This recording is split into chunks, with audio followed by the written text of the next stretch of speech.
Hello everyone, my name is Luki Andita Saputra, NPM 24411053. Saya di sini akan sedikit menjelaskan tentang international trade atau perdagangan internasional.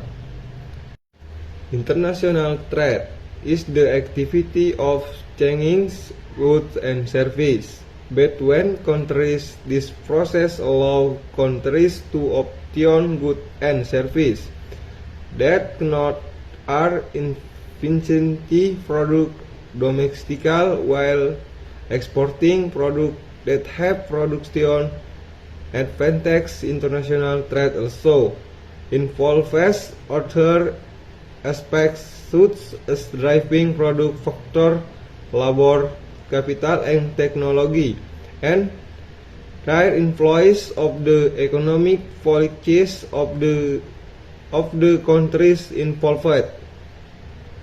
Type of international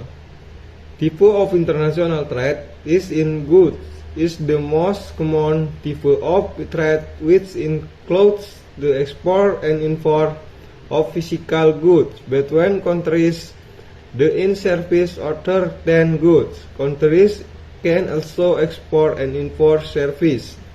For example, banking service, education, tourism, or information technology service.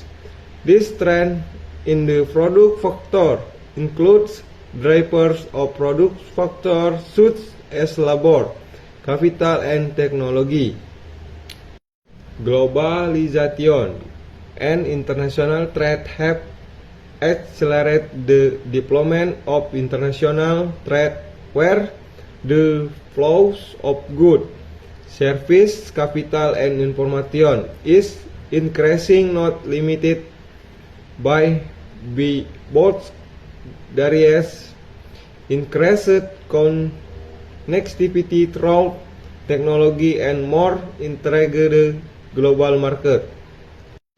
Conclusion: international trade is an important component is the global economy. Through international trade, countries can benefit from their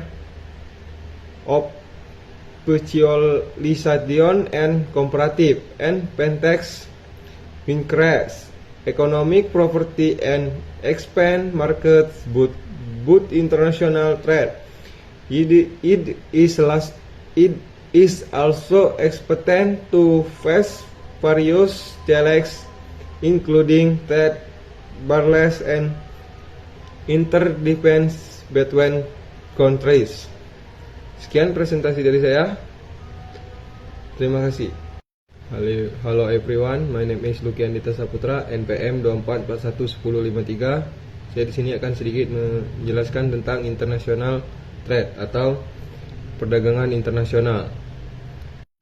International trade is the activity of exchanging goods and services between countries. This process allows countries to obtain goods and services that are efficiently produced domestically while exporting products that have production advantage. International trade also involves other aspects such as driving product factor, labor, capital, and technology, and their influence of the economic policies of the countries involved.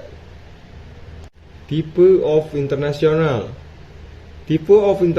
trade is in goods is the most common type of trade, which includes the export and import of physical goods between countries. The in service other than goods. Countries can also export and import service. For example, banking service, education, tourism, or information technology service. This trend in the product factor includes drivers of product factor such as labor, capital, and technology. Globalization and international trade have accelerated the development of international trade, where the flows of goods, service, capital, and information is increasing, not limited by both various increased connectivity through technology and more integrated global market. Conclusion. In conclusion, international trade is an important component is the global economy. Through international trade, countries can benefit from their specialization and comparative advantage, increase economic property and expand markets. But international trade it is also expected to face various challenges, including trade barriers and interdependence between countries. Sekian presentasi dari saya. Terima kasih.